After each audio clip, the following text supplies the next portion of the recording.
Hi all, I'm coming to you live today, just right about 11:15 my time, and today I want to talk about when life doesn't fit anymore. So hi, I'm Sally, and welcome to my basement office, and I look forward to spending the next 10 minutes with you. So, before we dive in, go ahead and type here in the comments if you've ever felt like life doesn't fit you anymore. Like you're wearing someone else's clothes. Or another image I have is sometimes when your skin just gets itchy. Um, yeah, let me start with a story that might sound familiar. So recently I've been cleaning out the house and I started with my clothes and my closet.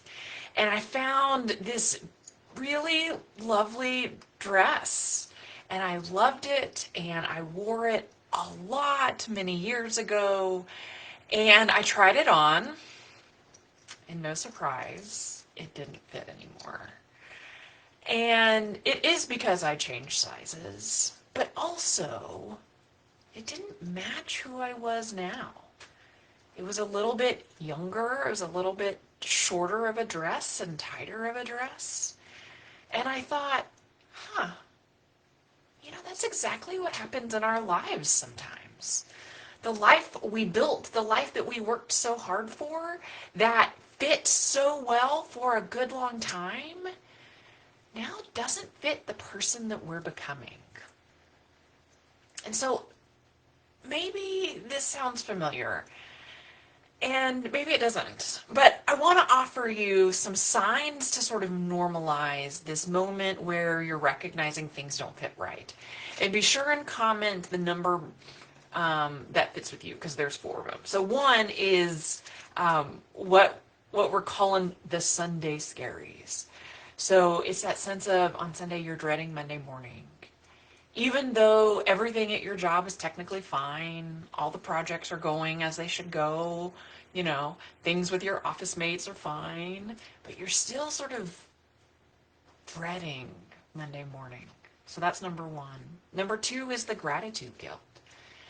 So it's that sense of you think, I should be happy with what I have now. But deep down, there's this sense of there's something else. There's something more. There's something different. Number three is the fog of confusion. So it's that sense of things are just sort of swirling about. You don't even know what you want anymore. And you know it's just not what this is right now. It's something else. Or maybe it's four for you, the quiet desperation. You feel like something is missing, but you can't put words to it. So I'd love to know if you're feeling a little sense of the Sunday scaries, or two, the gratitude guilt, or three, the fog of confusion, or four, the quiet desperation. If you felt any of those at any time, I need you to hear this. You're not broken. There's nothing wrong with you. You're not ungrateful, and you're definitely not alone. What you're experiencing is simply transition. You're transitioning from one part of life to another part of life. And here's what I've learned after talking with hundreds and hundreds of people in the exact same space of transition is transition is both scary work and sacred work. It's not a problem you can just rush through or fix overnight. It's actually an invitation to pause and to listen. So I remember when I was in my own Restless season about 3 years ago, I had everything I wanted. I loved my job. My kids were in a really good place. My wife and I were in a really good place, loved our house, and yet somehow I sort of began to feel like I was sleepwalking through life. And I began to think, is something wrong with me? Turns out nothing was wrong. I was just ready for the next chapter. But the problem was I didn't know how to write it. I didn't know how to turn the page, and I didn't know how to step into that new chapter. So comment ready if you're feeling that sense of stuck and yet wanting to move forward. So here's a truth that changed everything for me. The people who thrive in transitions aren't the ones that rush through them. Take me, for example. All the transitions in life that I've rushed through have been chaotic. And the ones that I have navigated with wisdom and support and time are the ones that I have actually felt the most comfortable with, the most transformed by. But I think first we need to know what's actually in the process. And so I've created a checklist that I think I've called it the Am I in Transition checklist. And it's just that sense of like, what's happening right now? What am I noticing about my life and my world? And so this isn't about having all the answers today. Oh, and that checklist is probably the link right below this. But this isn't about having all the answers today. It's about asking the right questions in the right moments, getting clarity on what this restless season is right now and what it's trying to teach you.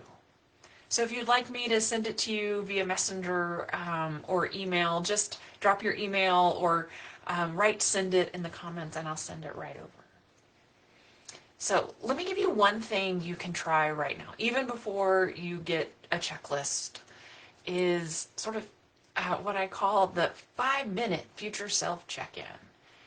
So take a moment, take a deep breath, close your eyes, and imagine yourself 1 year from now, living a life that actually fits who you are and who you're becoming.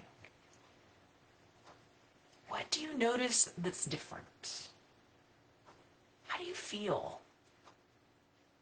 What's one small piece of that vision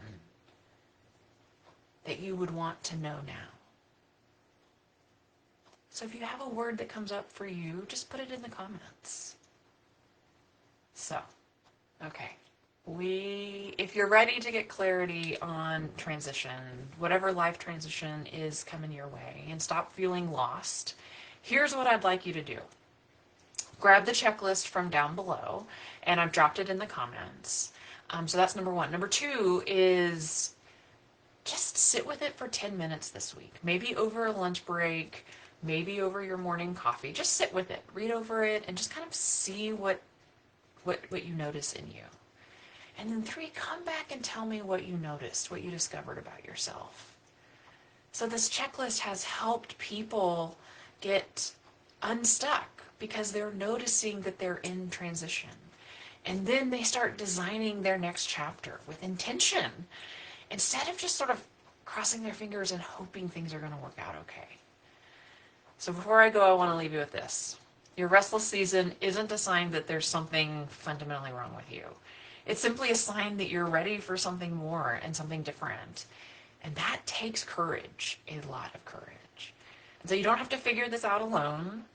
Transition is sacred and deeply important work. And when you honor it, you can give yourself permission to grow into a life that actually fits into the person that you're becoming. So drop a heart down below if any of this resonated with you. And I will see you next week when we'll talk about the 3 biggest mistakes that we make during transitions. So thanks for being with me here today. And I want you to know you are braver than you will ever know. Okay, I'll see you next week. Bye.